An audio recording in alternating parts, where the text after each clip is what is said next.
On December 27th, 1993, just after 11 p.m., Officer Martin Ganz of the Manhattan Beach Police Department made a traffic stop. Upon exiting his patrol unit, the driver of the vehicle he stopped also exited.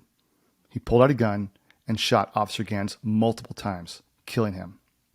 That evening, the driver fled the scene and escaped. I wanted to talk to people who were there that night. What was it like for the first officer to be on scene, to find his friend in the parking lot bleeding, fighting for his life? So I interviewed Officer Tim Zins, who's now retired. He was the first on scene and a very good friend of Officer Ganz.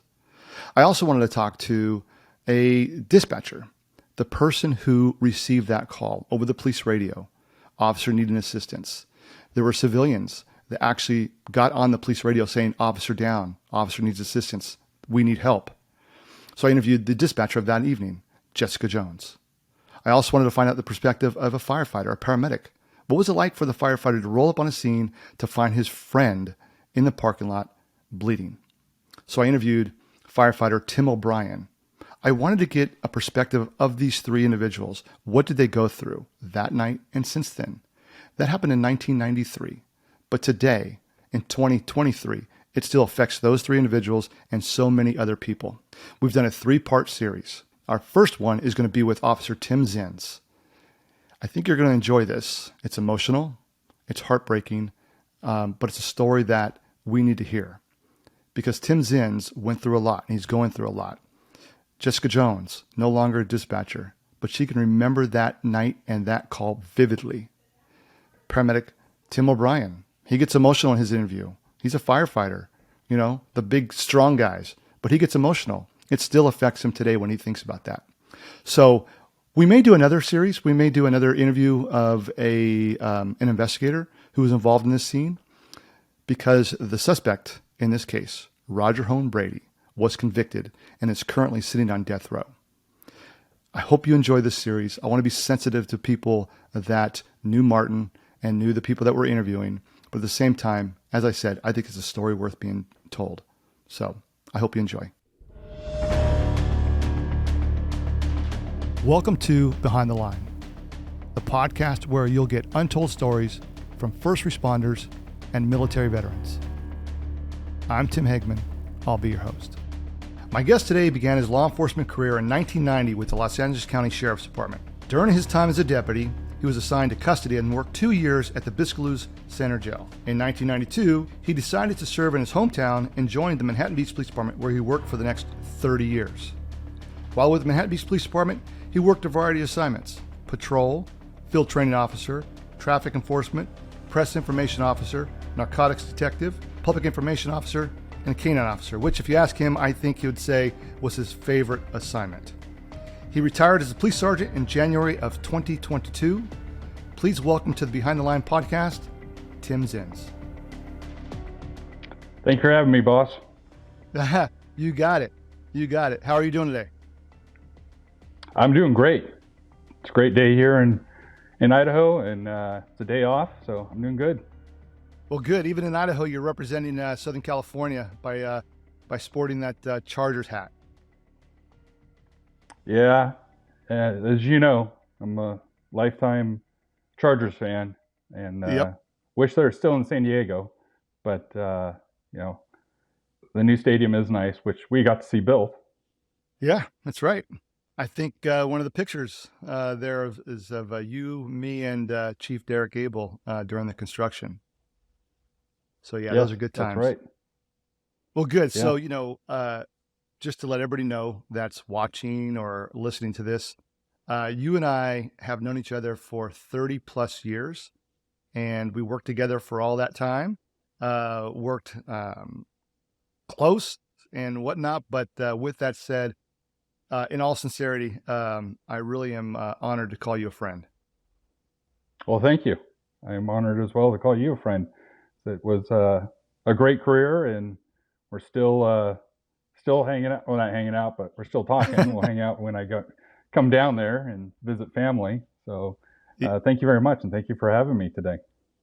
Yeah, you're welcome. I'm glad we were able to finally make it happen. So, well, before we get started with what we're going to talk about, tell us a little bit about yourself, your family, where do you live, where'd you grow up, hobbies? Where are you working now? Yeah. Okay. So I was born and raised in Manhattan Beach. Um, my parents bought their first house there in 1956 for $13,000 Oh, wow. because at the time, Manhattan Beach was not the place to live. The closer to downtown LA you were, the more affluent you were. I remember my dad telling me, his uncle said, "Why are you moving out to Manhattan Beach? There's nothing out there." My dad said, "That's all I can afford." And Yeah. look at it now. So I was very fortunate to be born and raised in a great community like Manhattan Beach. Um, Went to Bishop Montgomery High School in Torrance, Go also a Knights. great school, right? And then I was going to college for a couple of years. And well, I had started with the Manhattan Beach Police Department when I was 16. Um, Andy Herod was on a traffic collision out in front of my house. And Oh, wow. I think I was younger than 16. I think I was 15. Anyways, um, he saw me standing on the curb as I was watching everything that was happening. And he says, "Have you heard of the Explorer program?" "No, don't know what you're talking about." And next thing I know, I'm in the Explorer program for the Manhattan Beach Police Department. And nobody else in my family is in law enforcement. Um, and still to this day, nobody's in law enforcement. And that's how my career started. Did a couple years volunteering for Manhattan Beach as an explorer. Then I went to the Redondo Beach Police Department as a cadet for a short time because I went to take the test for CSO for the Los Angeles County Sheriff's Department. And the deputy running the testing comes up to my friend and I and said, "Are you taking the test for the deputy or the CSO position?" I said, "For the CSO position." So I'm too young for to be a deputy. He's like, "No, you're not." And because I think I was 19 at the time, Hmm. and so I took the test for a deputy position and passed it. And next thing I know, they hired me as an off the streeter, what they call it, for the sheriff's department because I was a little bit younger than they wanted me to be before I went into the academy. And went into the academy in, I believe it was October of 1990, was it? Yeah, because I graduated in March of 91. But yeah, I graduated at 20 years old. So I was out there. I could be a cop, but I couldn't drink a beer. And So, then, so you worked there for a few years, and then went over to Manhattan Beach. sorry, what was that? You worked there for the county for a few years, and then you went over to Manhattan Beach. Yeah, after the riots hit in LA in 91, 92, the sheriff's department came out and said everybody with this employee number and higher may not have a job in a few weeks. Hmm. Um, and so at the same time, at that time, Sergeant Randy Leaf was the HR sergeant for Manhattan Beach, and he called me and said, "Hey, how would you like to come back and work for Manhattan Beach?" And I guess the rest is history. Yeah. Started with Manhattan in August of 92. Um, as you stated in the opening, had a great career there.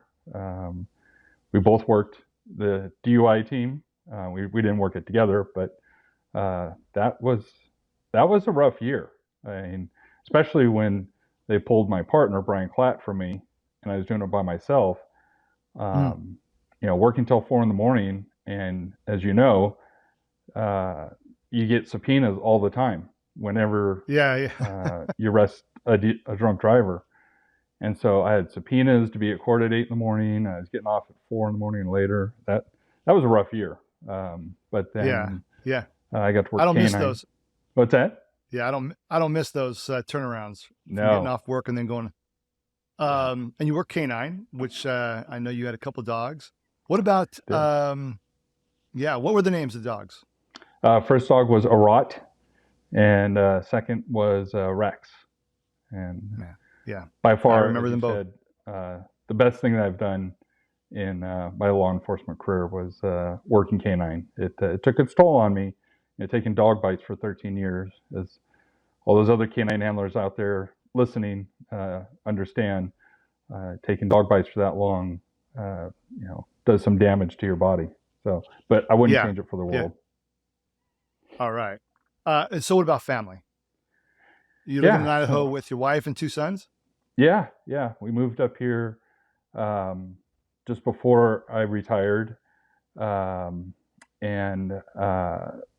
which was right during the start of the pandemic. Literally, the 3 days that the pandemic was really breaking out, we were on the move up here, and so that was April of 2020, and I remember a friend of mine calling me as we just got up here to Idaho, and he said, "Hey, do you guys have toilet paper up there?" I said, "Yeah, what are you talking about?" He said, "Well, get what you need for your family because all of Los Angeles is being bought out of toilet paper." I'm like, "Oh my goodness, this is crazy." Yeah. So, it was kind of a wild ride at that time. My wife, Jennifer, and who've been married, I think we're going on 15 years this year, and I have 2 boys, Brandon, who's 13, and Donovan, who's 8, and they're loving it up here. They're playing a lot of baseball.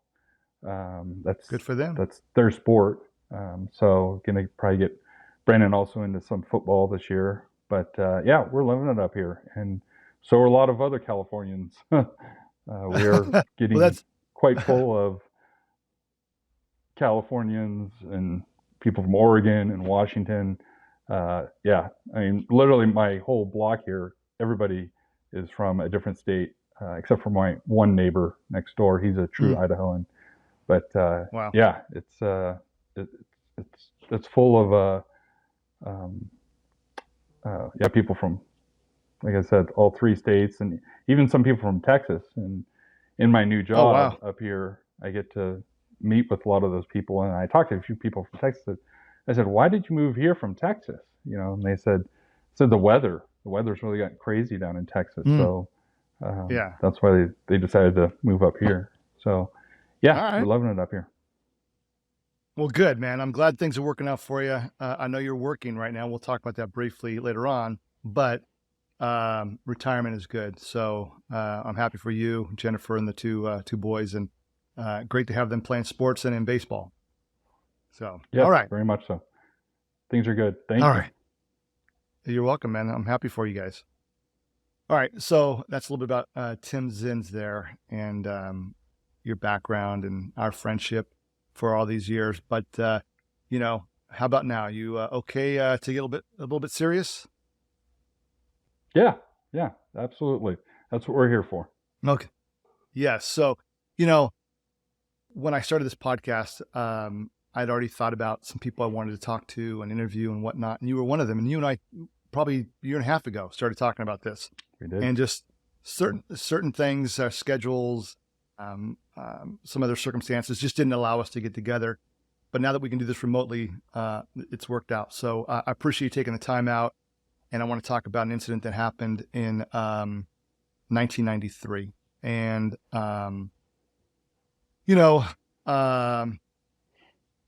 involves a murder. One of our friends who was a law enforcement officer that we worked with that was murdered while on duty. So I know, I knew Martin, but I also know that you and Martin Ganz had a very close relationship. So let's go ahead and get started. All right, Tim? Sounds good. Okay. December 27th, 1993, 11:05 p.m. After making a traffic stop just after 11 p.m., the driver and lone occupant, Roger Hoan Brady, exited his vehicle and shot Manhattan Beach police officer Martin Ganz multiple times, killing him. What some people don't know is that Officer Ganz' 12-year-old nephew was on a ride-along with his uncle and witnessed the entire incident. Brady was a career criminal and on parole at the time that he murdered Officer Ganz. I was on vacation and out of town visiting family for Christmas this night. But I received a phone call from Officer Stephanie Martin, who told me about what had happened. And although I wasn't there That phone call is something that I will never forget. You on the other hand were working that night and happened to be the first officer on scene and the first one to see Martin um, literally fighting for his life. Yes. That's the background there. So if you can, just tell us, that night before all this happened, what was your assignment? Did you talk to Martin that evening? Did you talk to his nephew? Did you interact with him at all? So just real quick, and we'll go into more stuff, but just so we have an idea of what happened before that.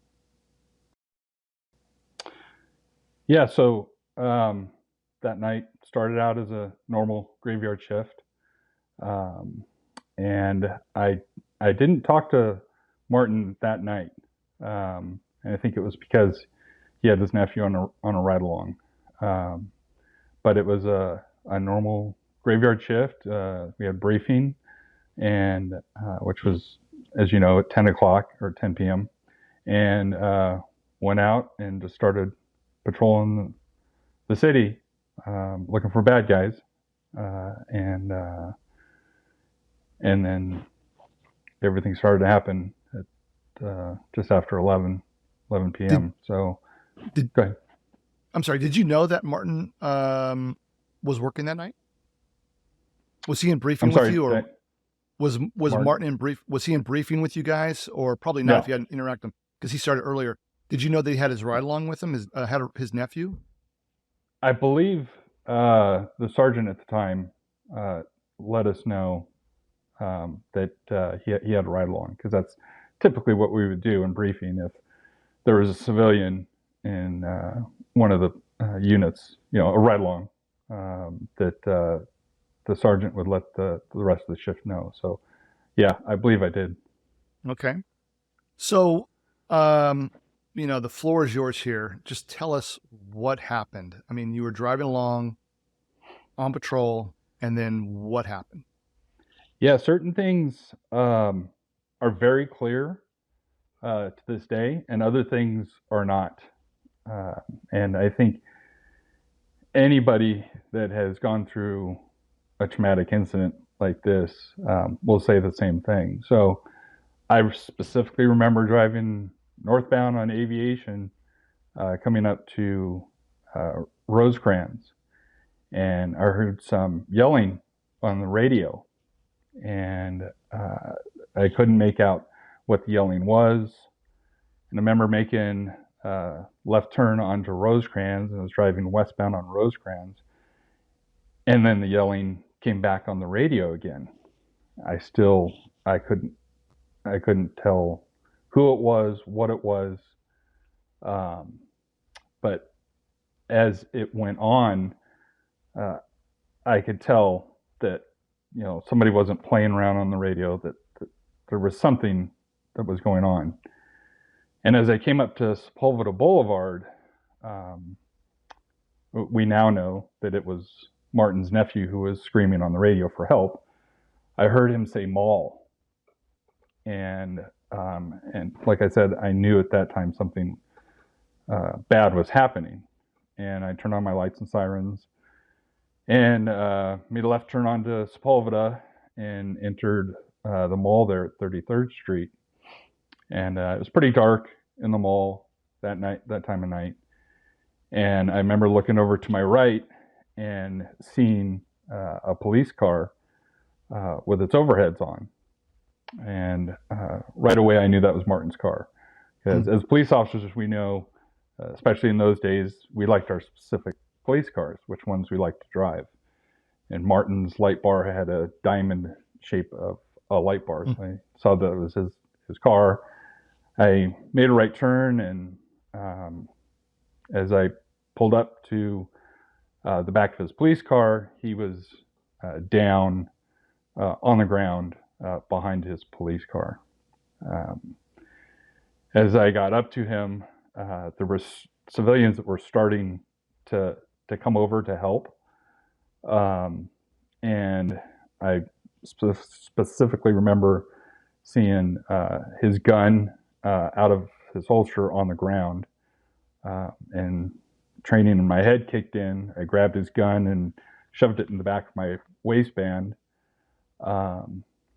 And his poor nephew is standing as I'm down on the ground with Martin, who's bleeding to death because he was shot in the face. His poor nephew was just screaming, and I can still hear it in my head to this day, blood curdle screaming. And yeah, I mean, I'm on my knees with Martin, and his nephew is just running, around right over me. And I as soon as the paramedics got there, I grabbed him and I took him around the bank, because where this occurred was in front the nephew? of. I'm sorry. Yeah, You took. Okay. I grabbed Martin's nephew, and I had to get him away from what he was seeing. And so that's when things kind of cut in and out of what I do and do not remember. I remember trying to keep him away. I mean, he wanted to be with Martin. He wanted to, help Martin. Paramedics were already there.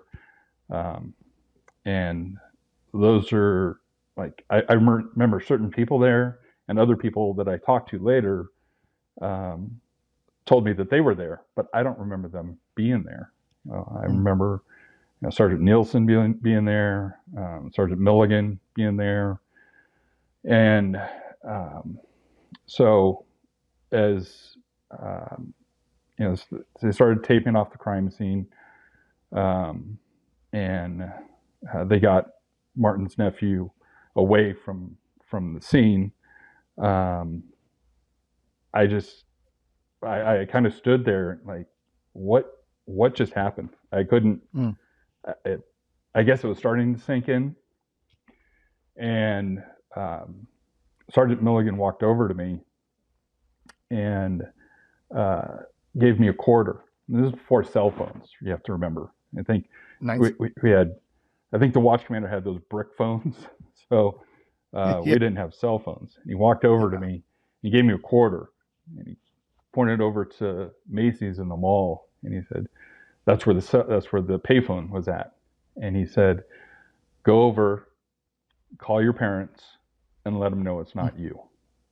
And I'm like, for him to have the forethought of that always stayed in my mind as a sergeant, to do my best to take care of others had there been a situation like that again.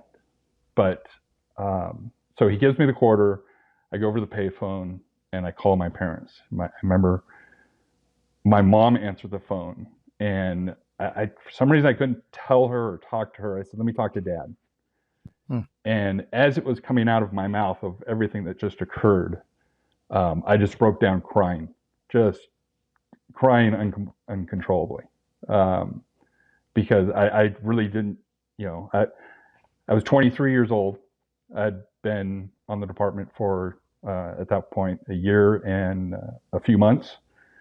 So for something that you think you can prepare yourself, going through the academy and field training and stuff like that, never prepares you when something like that actually happens. And I know those other officers and anybody that's been in the military, that's served, that has seen something to this magnitude, would agree that it makes you remember some things and forget other things. But yeah, it really hit me at that point. I remember talking to my dad, and I really couldn't get the words out to tell him that, Martin had been shot. And at the time, we didn't know if he was alive or not. And I just told my dad that when you see the news in the morning, you're going to see that a Manhattan Beach police officer had been shot. But I just want you to know that it's not me, that I'm safe. And then I think it was within a half hour of that, we were notified that Martin had been killed. Martin was dead. So, it's like I don't remember which firemen were there. I guess because as soon as they got there, at the time it seemed like forever, but they got there very quickly. I know that now. But it seemed forever for anybody else to be there. But it was really only seconds to, a couple of minutes. So after that, that was, a very long shift, obviously. I had to wait to be interviewed by the sheriff's department. But as things progressed from there, it became very difficult. It became very difficult for me personally. And I know it was difficult for everybody, especially everybody else that was there that night. But it was difficult for us as a department because you think, that, oh, this can't happen here. Yeah, it can happen anywhere. And I, as I became a sergeant, I shared that in briefing as much as I could, and thank you for having me on the podcast because I want to share it with as many people as I can. I'd go around, United States doing briefings if I could to tell people, if you think you're Superman, you're not. Come back into reality and prepare yourself for what can happen in this job because the worst can happen when you least expect it. And at 23 years old, I wasn't ready for it. And I don't think anybody else can really be ready for it. But you really do need to mentally prepare yourself.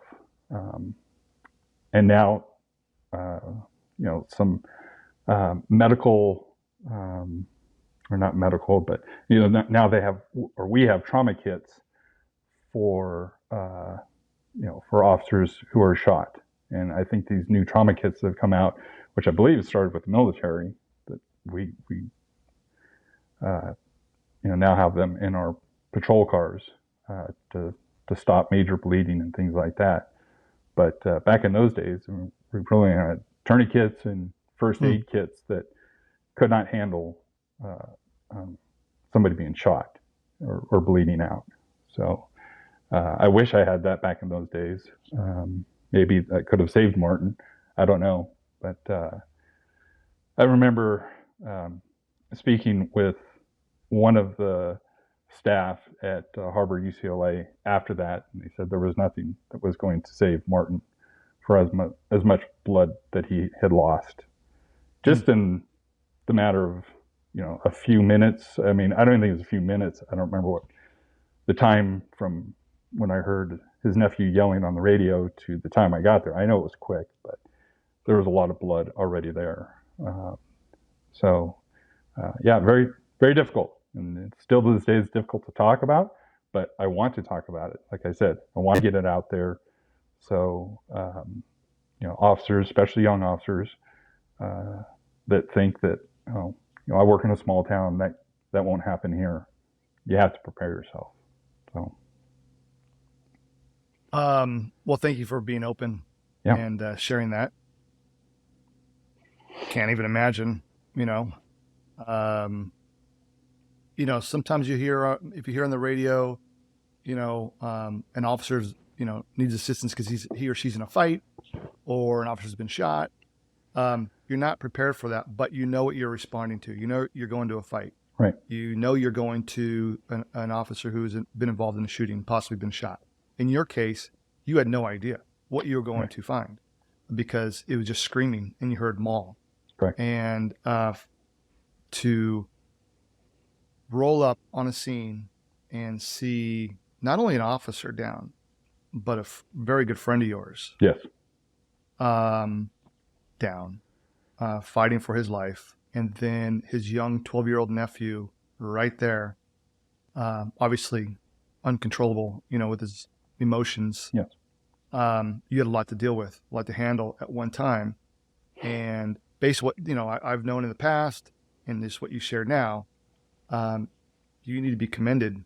Hopefully you have been after all these years or during these years, but for what you did, for the actions you took to, eventually deal with the nephew, to get him away, to think about that, and then to at the same time be there for Martin and do whatever you could to help until the paramedics got there. So you need to be commended for that. Thank you. I don't feel the same. I don't. I was just doing my job the best I could. But thank you. Yeah. Well, the thing is, it's you're welcome. Hopefully you've been talked to about that in the past, or at least recognized. But it's your training, and you say you can't prepare for this, but your training kicked in, like you said, and it wasn't just taking that gun; it was all the things you did through your experience with the county and what maybe classes or the academy, and then coming to Manhattan Beach. Obviously, you paid attention to those classes, to those briefings, whatever it was, because it sounds like what you did was everything you could, and not sure you could do much of anything else. Yeah. Like I said, I wish I could go back, and I wish I had a trauma pack, and maybe, like I said, maybe that would have saved Martin's life if I could have controlled his bleeding. Yeah, like I said, that's the thing I really want to get out there, especially to young officers, is to be prepared. Every shift you go out on, there is no such thing as a routine traffic stop, and not only prepare yourself with your equipment, but mentally prepare yourself. And if you can't do that, because there's some people in the job that may do it for money or other reasons, but you have to be mentally strong and prepared to go out and be a police officer. And so that's what I really want to get out to those young officers that are maybe debating being out there. It's a great profession, don't get me wrong, as you know. Oh yeah, very much so. But you have to be prepared for the good times and the bad times. Yes, for sure. So you mentioned that from that moment on, that night, things were different, things had changed, and things were difficult. So that's almost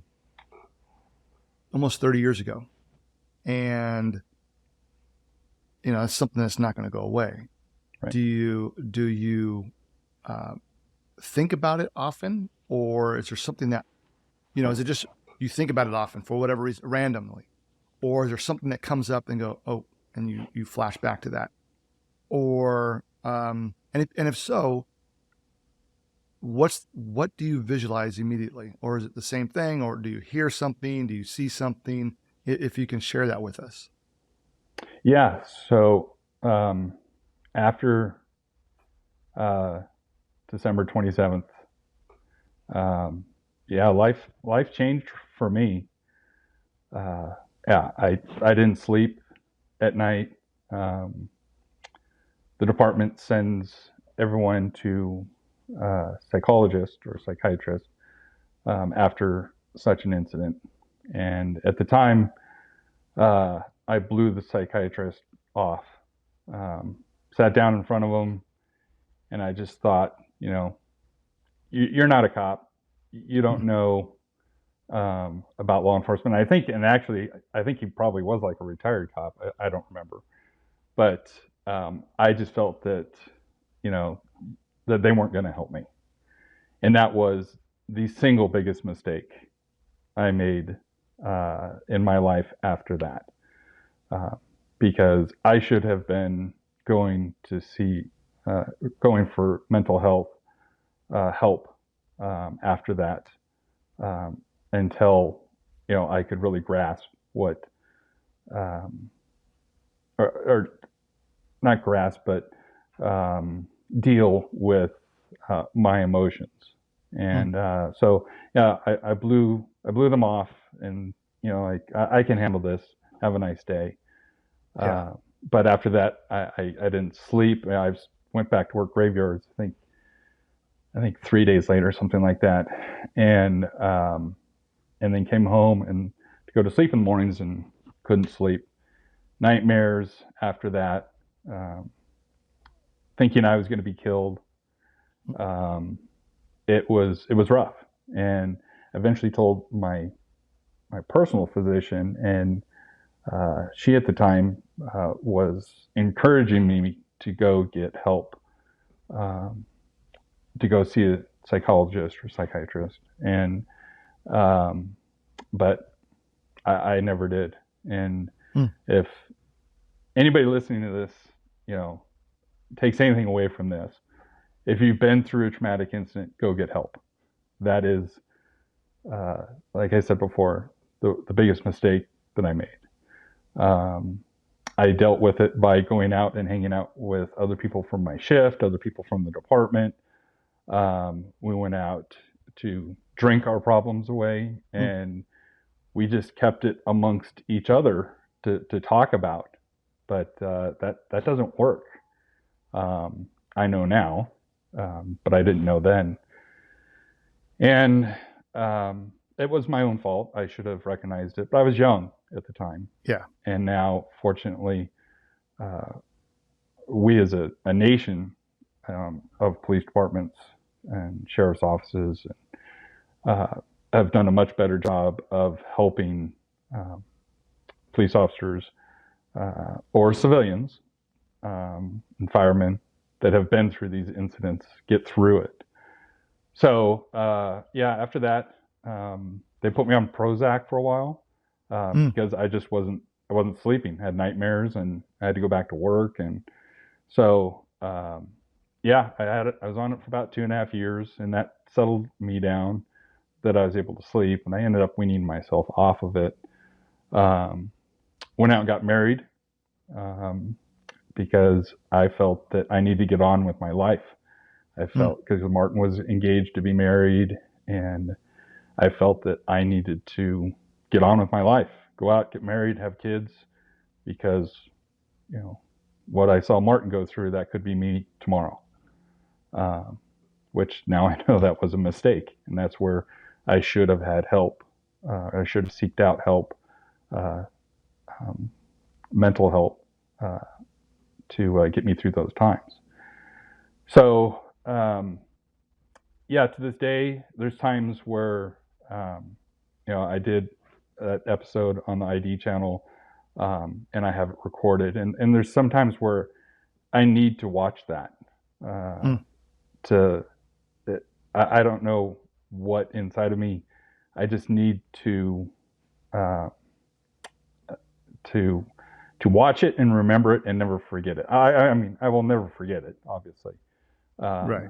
But certain things, like at Martin's funeral, Garth Brooks song, when that comes on the radio, I couldn't even listen to it for, I don't know, 5 years after Martin's death, because that instantly triggered my brain thinking about Martin's funeral and everything that happened that night.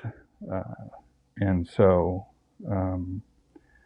it's something that, I think about often.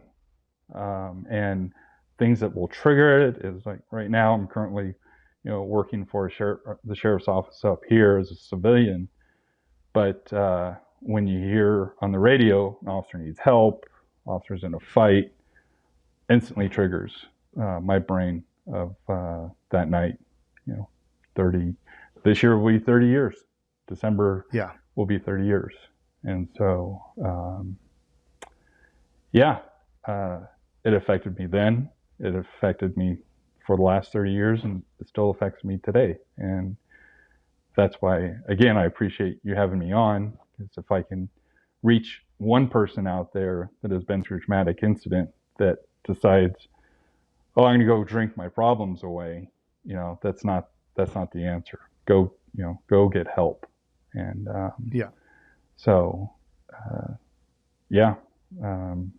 that's what really happened right after the shooting, and what's going on today. Do you, since then, as we said, it's almost been 30 years. Has it gotten better for you? I've learned Easier? I- I've learned to deal with my emotions and learned to deal with um, how I remember it. Like I said, for years after it, there's certain things that would trigger it, and I would ignore those things because I didn't want to think about it. But now there's other times where like I said, I want to watch that special that they did on the ID channel, and remember Martin, and I have pictures of him, and because he and I actually met when I was an explorer, um, Mm. and I think he was a reserve officer with the department at the time, because he and I would do the seatbelt. Uh, I forgot what that was. Wasn't click it or ticket in those days, but Didn't he do like a coloring book? yes, yes, he did. That's right.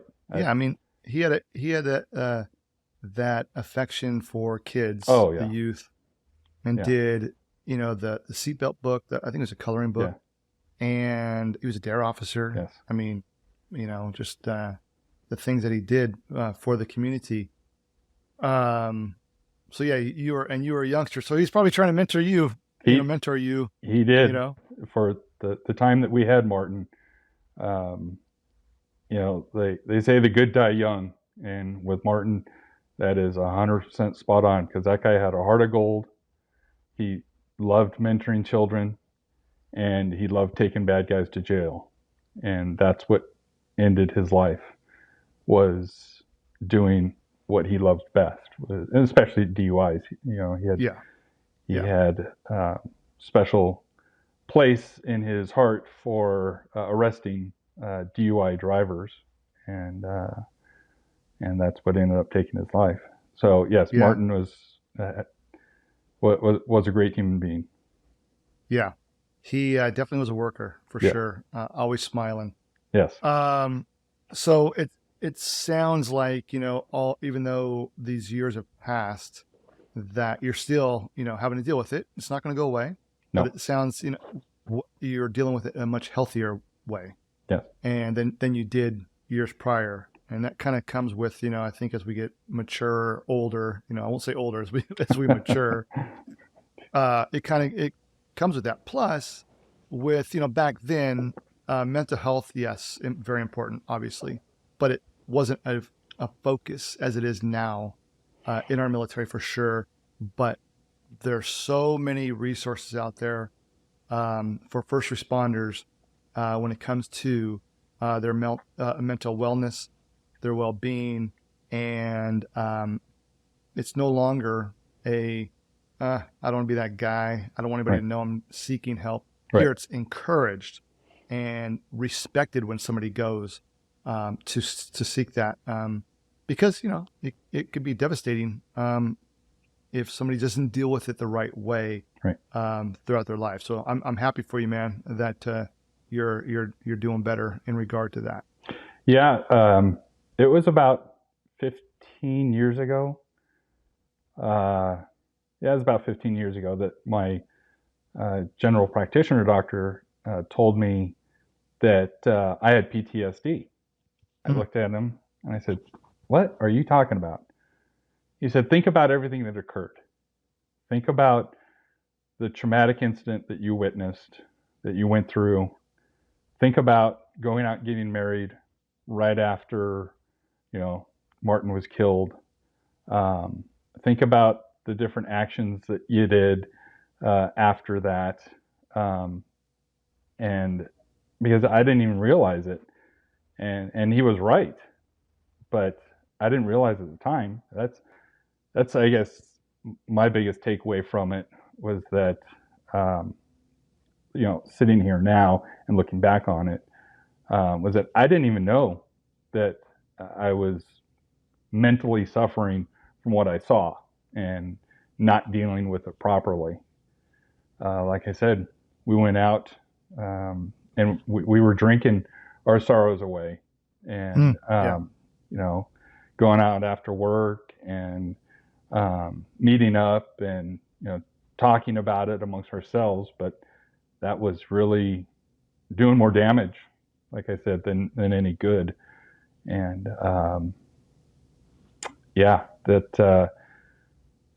I wish I'd realized it then, but I realize it now, and that's why I try to tell my story as much as possible. That hopefully, Yeah. it will help somebody. Yes. Well, thanks for doing that. Let me ask you this real quick. So, getting back to that night, Yes. the scene. Where we work, where hopefully there's the people that are listening that are outside of our area here in the Right. South Bay, and I think we do have a pretty wide audience from what I can tell.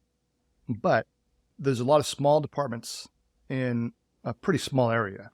Correct. Some departments are very small, some are a little bit larger, but we work very well together.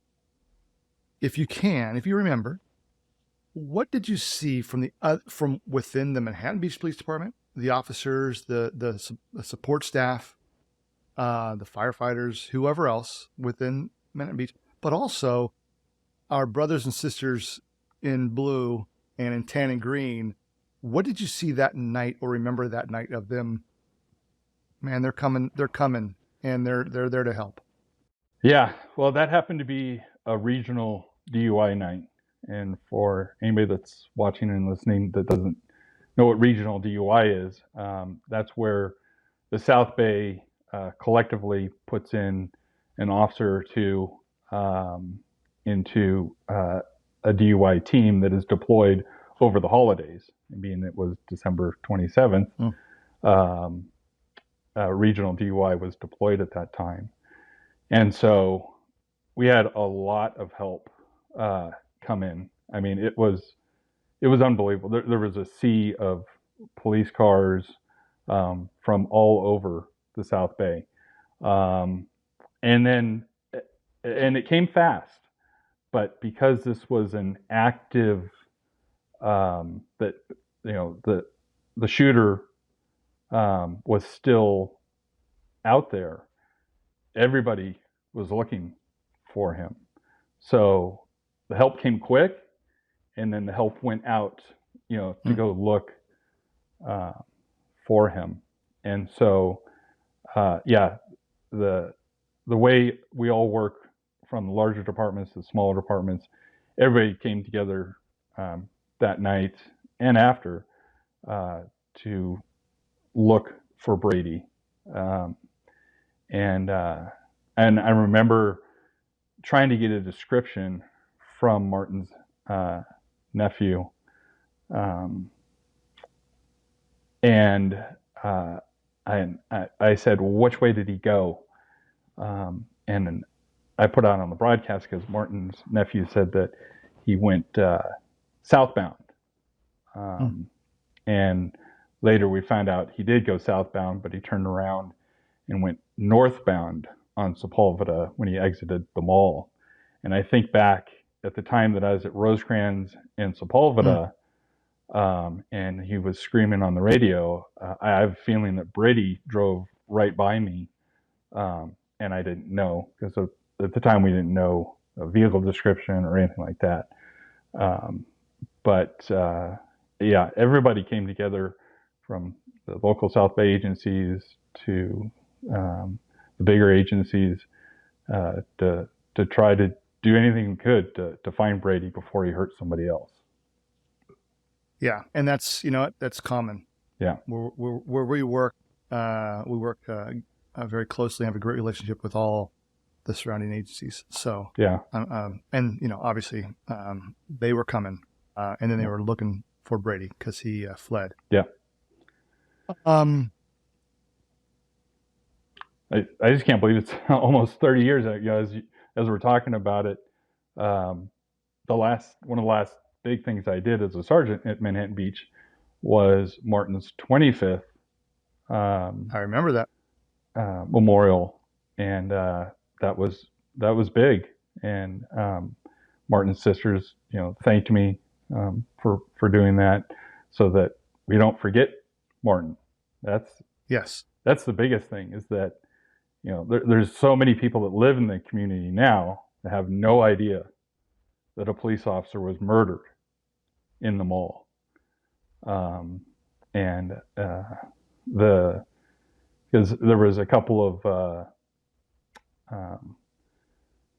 newspaper articles that were done, and when it hit social media, there was a number of people that I had no idea that a police officer was murdered in our town, because they had moved in afterwards, and some people weren't even born yet. It's true. And True. so, that's a big deal to me, that our department, our ex-department, continues that of, reminding people about Martin, who he was as a person, and that, there's many plaques for him all around the city. Mm-hmm. And that we don't let his death go down in vain, and that the community continues to support the department, because a police department doesn't function properly if you don't have the support of the community. And fortunately, in Manhattan Right. Beach, we always had the support of the community, and the community was huge after Martin was killed. The memorial that was at the bank there was massive. Yeah. And so I appreciate all those people. And every year on Martin's birthday, on my own personal social media, I'll post his photo and remind people. And I get messages, people saying, "Oh, I remember that night. Remember exactly where I was and what I was doing that night." And when I heard that Martin had been killed, I was just completely shocked that would happen in Manhattan Beach. I guess it can happen anywhere.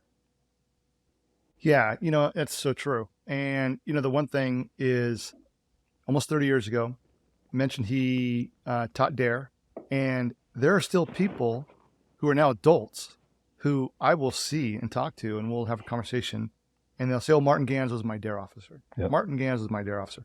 And that was 30 plus years ago. I mean, that he was teaching DARE, 30 years ago that he was teaching DARE. So, Yeah. It's important that we keep his memory alive, and we honor him on the anniversary of his that he was killed, and we don't hold back. Yeah. We need people to know this and to be aware of this, because police work is a dangerous job, and it seems more so now. Yeah. Hard to believe, but it seems hard more so now. And the police officers need the support and the respect. So, bringing forward what happened to Martin and never forgetting that, and is very important. I know it's extremely important to you, and I do see on your social media each year, birthday and then obviously the night he was killed. But yes,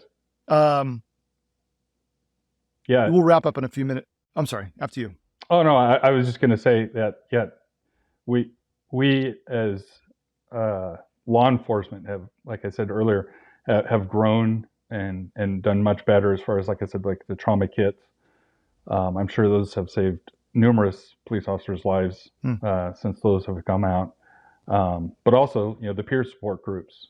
We didn't have peer support groups in 1993, and what different departments mandate officers to do when they go through a traumatic incident. So we've done much better as a law enforcement community since 1993, and I like to see that, because that helps somebody to get through an incident that they've either been involved in an OIS or something that they've witnessed.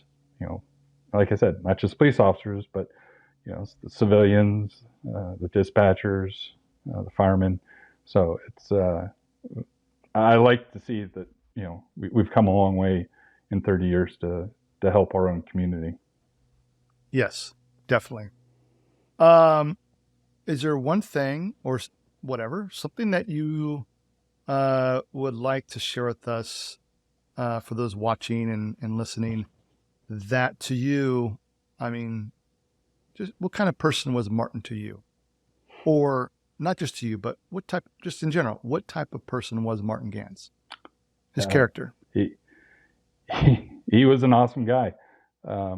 We used to go to Subway together, and Martin was fit and trim and in really good shape. That man could put down 2-foot-long Subway sandwiches in one sitting. Here I'm eating Yep. a 6-inch sandwich, and he's putting down 2 foot-long sandwiches.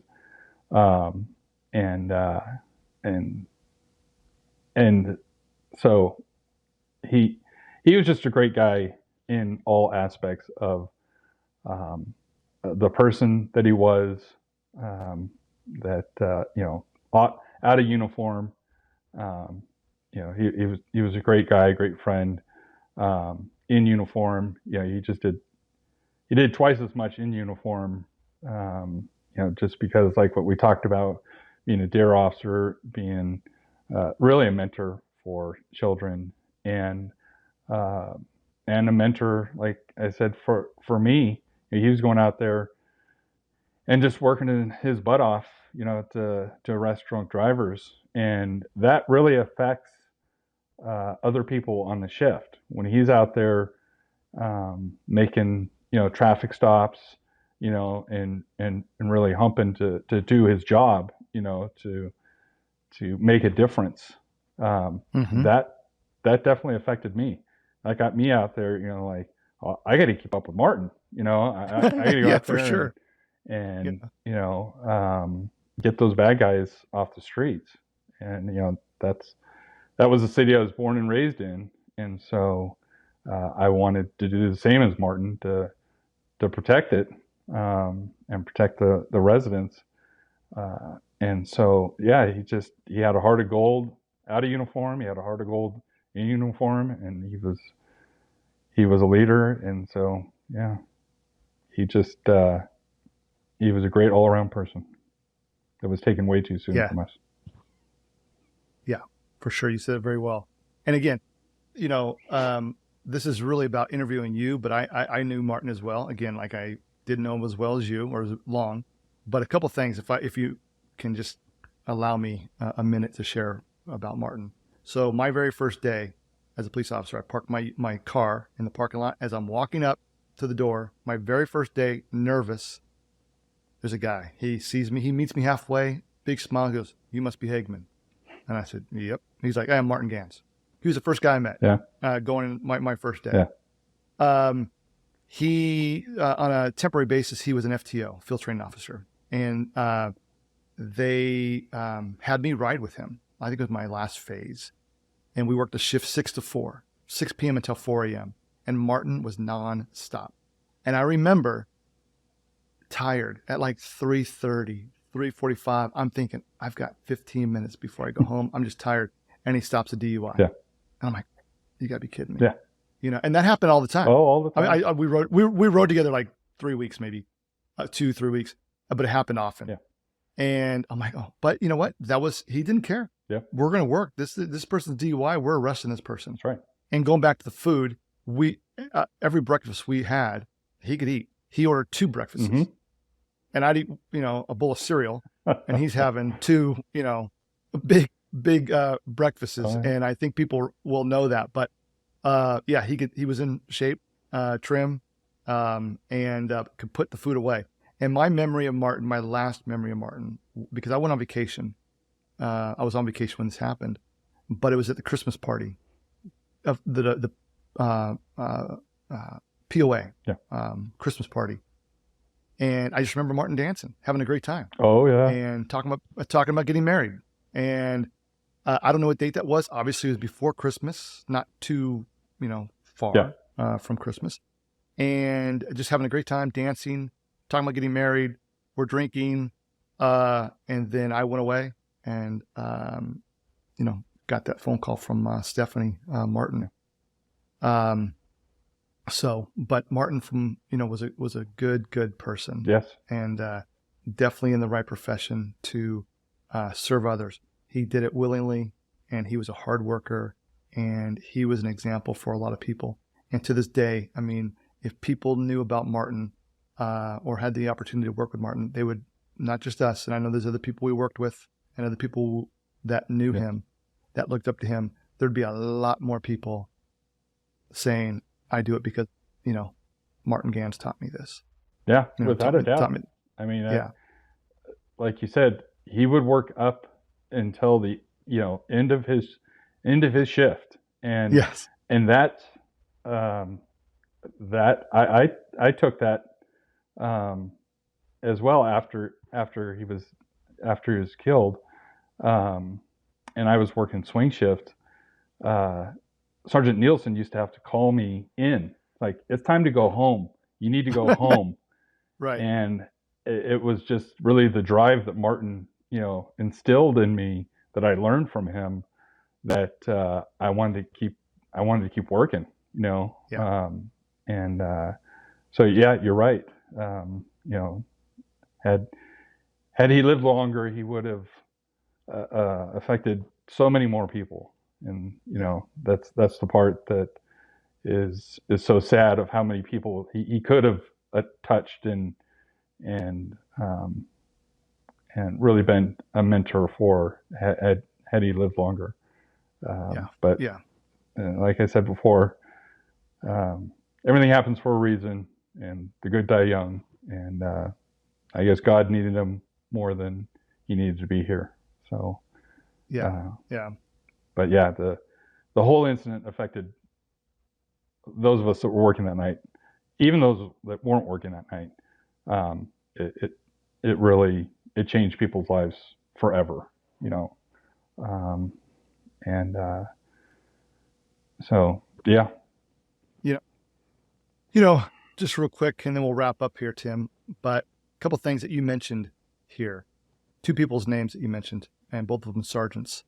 I've had the opportunity to listen to the audio from the start to the finish a couple times before this recording.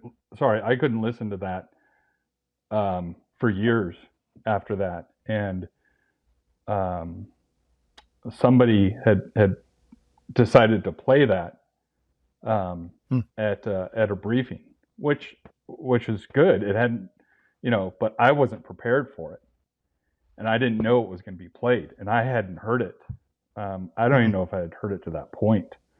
And it really, I had to stand up and leave. And so I can listen to it now, the radio from that night. But yeah, that's one of the things that took quite a while for me to be able to listen to, because that, and they play it on that special on the ID channel. They play snippets of it, and so yeah, that will get me really thinking about it. Sorry. No, gosh, no, that's important. I'm glad you shared that with us. But I heard the whole transmission of the radio traffic, some phone calls, and I heard, you mentioned Colonel Nielsen, so Sergeant Nielsen, heard him on the radio, and he was very this is all good. Yeah. Very direct, professional. This is what we need. This is what I need you to do, and this is what we're doing. There is no ifs, ands, or buts. This is it. Took a leadership role. Sergeant Mike Milligan, on the radio, very calm. Yes. And another good thing, but what you don't hear on the radio, over the radio traffic, is phone call, and him saying, hey, being very direct with the person, but not in a rude way, but very direct. This is what I need. And that's what you need in that time. Yes, totally. And something that really got to me when you mentioned it really did, was Mike Milligan gave you that quarter because he knew your parents lived in town. Yeah. Probably heard all the sirens. Didn't know what was going on. For him to think, I need to get to my officer here so he can call his parents. Yeah. Go to the payphone, Yeah. And that's leadership right there. And that's really caring about your officers. 100%. And I guess that was part of God's plan as well, to have Sergeant Nielsen and Sergeant Milligan there when it all went down, because I don't think we could have asked for two better sergeants, leaders, to handle an incident, a field incident like that, because they truly were. They were truly really good field supervisors. And like you said, wasn't to be mean or anything like that, but when Sergeant Nielsen said something on the radio, that's what he needed done at that time. And that's what you need in leadership, in law enforcement, is somebody who can take control of a major incident like that when it occurs. And I as bad as everything was that night, I thank God that Sergeant Nielsen and Sergeant Milligan were the two that were there that night. But yeah, for Sergeant Milligan to walk over to me with everything else he had to handle as a sergeant of, the shift and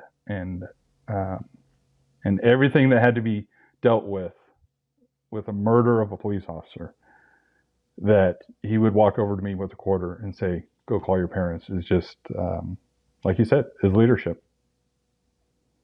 Yes, for sure. And Tim, I'm going to put you on the spot here. Yep. I'm just now thinking this, so I hope it's okay.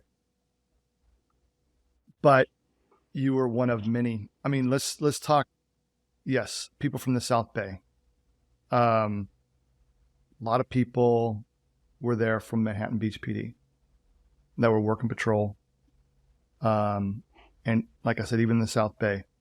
But again, putting you on the spot here, is there anybody or anything that somebody did that you remember as like, thank God that person did this, or I really am glad he or she did this, or something that stands out, or, because it was chaotic and people are doing certain things, and did something stand out to you or someone stand out besides the two sergeants? No, that was it. The whole of Sergeant Milligan give me the quarter to call my parents. That stands out the most. Everything after that, like I said, was really bad personally for myself as far as dealing with it. But that was the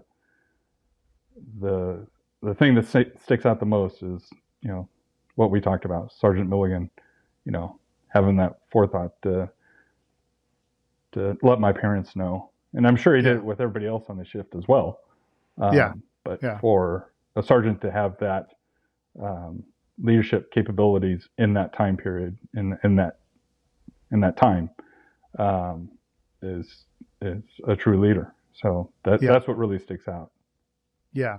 And even with that, I mean, the work that the officers did, the firefighters did, the dispatchers did, everybody that supported came together and did an outstanding job that evening for Martin. 100%. Searching for Brady. Yes. And then, ultimately, not soon enough, but Brady was captured. Yes. He was arrested. He was tried. He was convicted and sentenced to death row. Yes. So he's currently on death row in prison. And that was difficult too.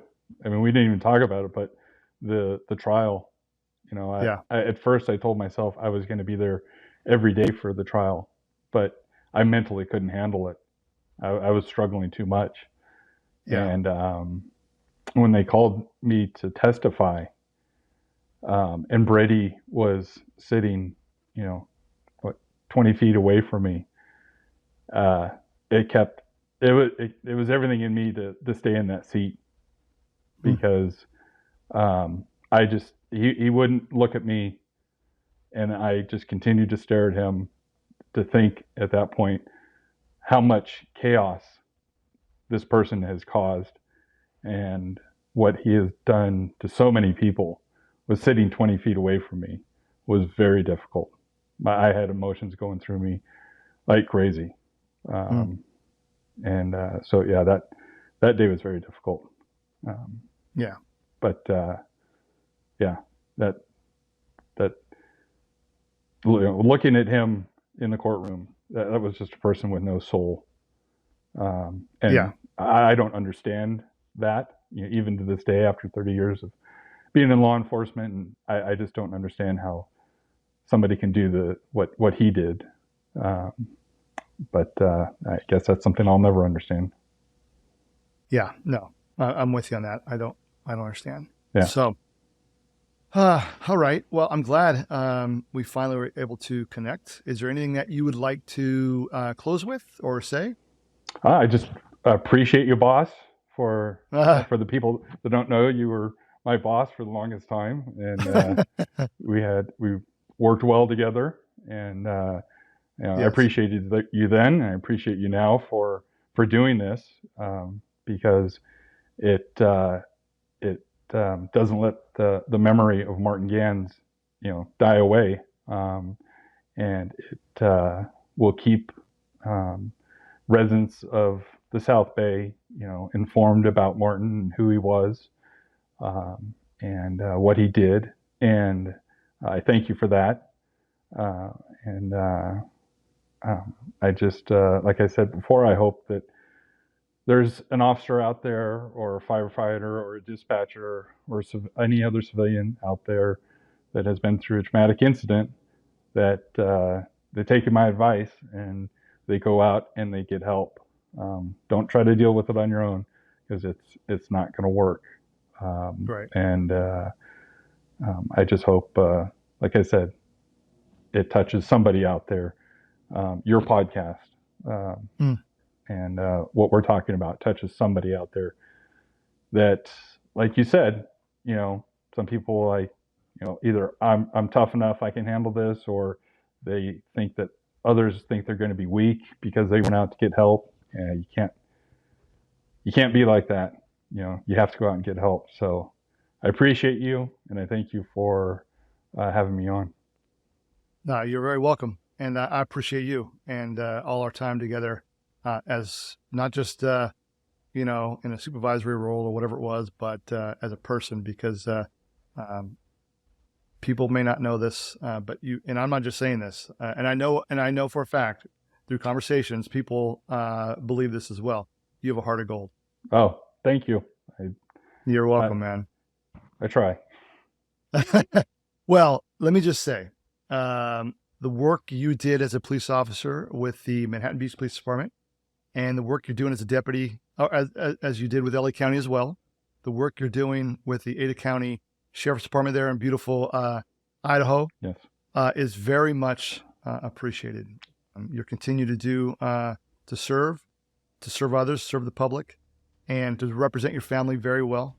And I thank you for your service, and I appreciate you taking the time to be on the Behind the Line podcast. Well, I appreciate it, Cap. Thank you very much, and thank you for having me on. Thanks for listening to today's episode. If you like the show, please follow and subscribe wherever you listen to podcasts. For the show notes from each episode, visit behindthelinepod.com. If you want to support the show and hear more from our first responders and military veterans, head over to patreon.com/behindtheline. I'll see you on the next one.